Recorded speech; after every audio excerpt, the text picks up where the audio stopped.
Assalamualaikum warahmatullahi wabarakatuh.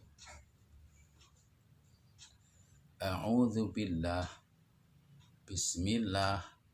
Alhamdulillah. Alhamdulillahilladzi 'allama bil qalam. 'Allamal insana ma lam ya'lam. Allahumma salli wa sallim ala sayyidina Muhammadin nuridz dhalam wa ala alihi wa ashabihil kiram. Amma ba'du. Ikhtiraman wa karamatan wa ta'dhiman li jami'il ulama wal hukama wal kubara wa li jami'il masyayikh wal habaib wal asatid al a'izza wal kurama wal fudula wa li jami'il muslimina wal muslimat rahimakumullah wa hadani Allah wa iyyakum. Amin ya rabbal alamin.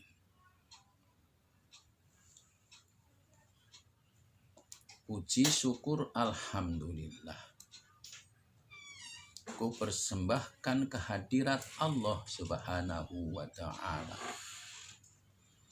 atas berbagai macam nikmah karunia-Nya yang senantiasa dilimpah ruahkan kepada kita segenap manusia, yaitu terutama nikmat hidup dalam keadaan sehat walafiat. Mudah-mudahan Allah Subhanahu wa ta'ala berkenan memberikan nikmah karunia kepada kita, bukan hanya hari ini saja, akan tetapi seterusnya min yaumina hadza ila yaumil qiyamah. Allahumma amin ya rabbal alamin. Allah Subhanahu wa ta'ala telah banyak memberikan nikmah karunia kepada kita, sebagaimana firman-Nya menyatakan, huwallazi khalaqalakum ma fil ardi jami'an. Dialah Allah, dialah Allah, dialah Allah, Tuhan yang telah menciptakan segala sesuatu yang ada di bumi. Itu semuanya sebesar-besarnya diperuntukkan untuk semua manusia. Untuk itu maka kita segenap manusia hendaknya selalu bersyukur kepada Allah Subhanahu wa ta'ala akan nikmah-nikmah yang telah diberikan kepada kita.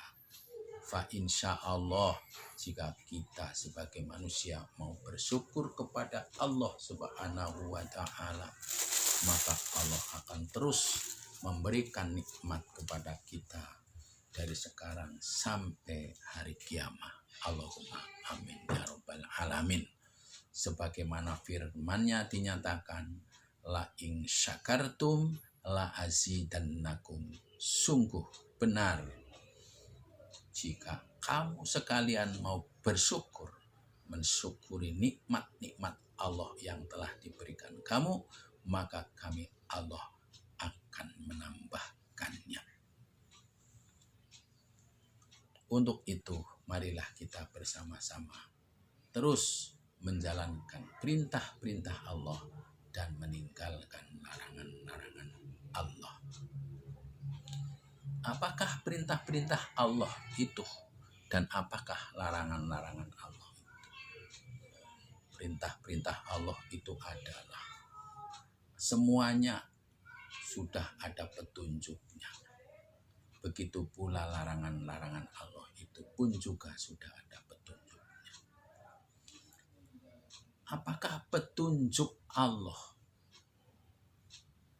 yang memberitahukan kepada kita untuk mengetahui perintah-perintah dan larangannya itu? Petunjuk Allah itu adalah Al-Quran dan hadis Rasulullah Sallallahu Alaihi Wasallam. Allah Subhanahu wa Ta'ala telah berfirman di dalam Al-Quran mengatakan, Syahrul Ramadan alladzi unzila fihil Qur'an hudan linnasi wa bayyinatin minal huda wal furqan. Bulan Ramadan itu adalah bulan yang di dalamnya diturunkan Al-Quran. Yang Al-Quran itu adalah sebagai petunjuk bagi manusia dan sebagai penjelas di antara yang benar dan yang salah, di antara yang hak dan yang batil. Untuk itu, maka jika kita kepengen tahu petunjuk Allah, maka kita belajar membaca Al-Quran dan juga belajar mengartikan Al-Quran. Sehingga apa Al-Quran yang kita baca, kita ngerti apa maksudnya. Nabi Muhammad Sallallahu Alaihi Wasallam telah bersabda, Taraktu fikum amroini intamassaktum bihima lantadillu abada, kitabullahi wa sunnati. Kata Rasulullah Sallallahu Alaihi Wasallam, aku meninggalkan dua perkara yang apabila kamu mau berpegang teguh kepada keduanya itu, lantadillu abada, maka selama-lamanya kamu tidak akan sesat. Apakah dua perkara itu? Kitabullah wa sunnati, yaitu Al-Quran, kitab petunjuk Allah, dan sunnati itu adalah hadisku, kata Rasulullah Sallallahu Alaihi Wasallam.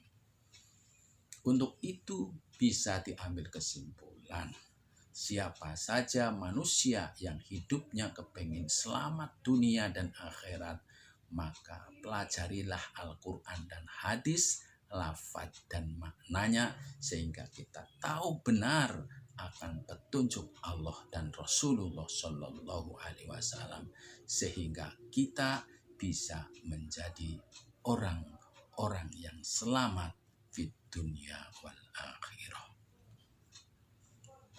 Bagaimana cara kita untuk bisa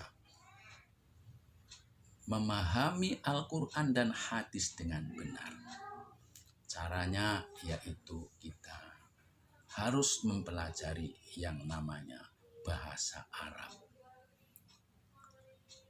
Dilengkapi dengan tata bahasanya, yaitu yang namanya ilmu nahwu dan ilmu sorof. Sebab dijelaskan di dalam motivasi belajar ilmu nahwu dan sorof.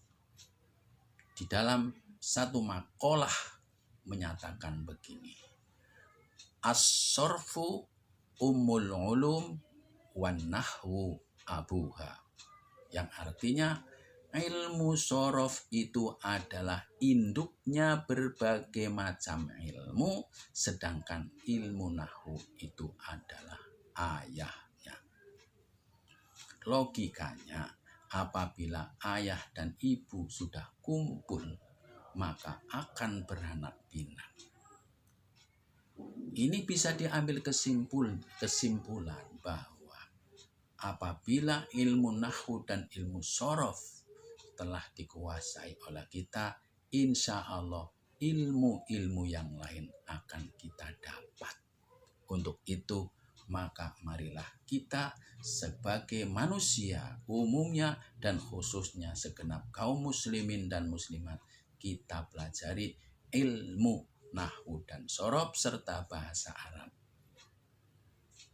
dalam rangka untuk bagaimana kita bisa mengartikan Al-Quran dan hadis, karena Al-Quran dan hadis itu adalah menggunakan bahasa Arab.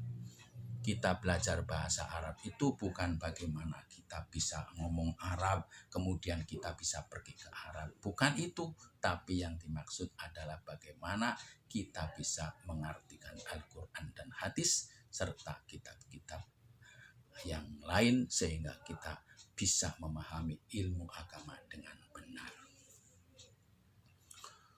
Untuk mempermudah bagaimana cara kita belajar bahasa Arab yang baik dan benar dan cepat, saya informasikan bahwa alhamdulillah saya nama Muhammad Syukri Ghazali. Alhamdulillah pada akhir-akhir ini telah menemukan satu metode cara untuk mempelajari bahasa Arab, ilmu nahwu dan ilmu sorof dengan cepat dalam waktu singkat, tapi bisa mempunyai kemampuan yang luar biasa. Nah, penemuan tersebut saya wujudkan dengan bentuk kitab yang saya beri nama kitabnya, namanya kitab Al-Wal Ab ala Thoriqatil Mumtazah. Kitab Al-Wal Ab dengan menggunakan metode Al-Mumtazah. Kitab ini gampang dipelajari, mudah dipelajari. Kalau kita mau serius belajar dengan menggunakan kitab ini, insya Allah dalam waktu yang sesingkat-singkatnya kita akan bisa berbahasa Arab. Dengan berbicara dengan menggunakan bahasa Arab, bisa membaca kitab kuning alias kitab gundul, bisa mengartikan Al-Quran dengan cara makna dan makna terjemah. Wallahul muwaffiq ila aqwamit thoriq. Assalamualaikum warahmatullahi wabarakatuh.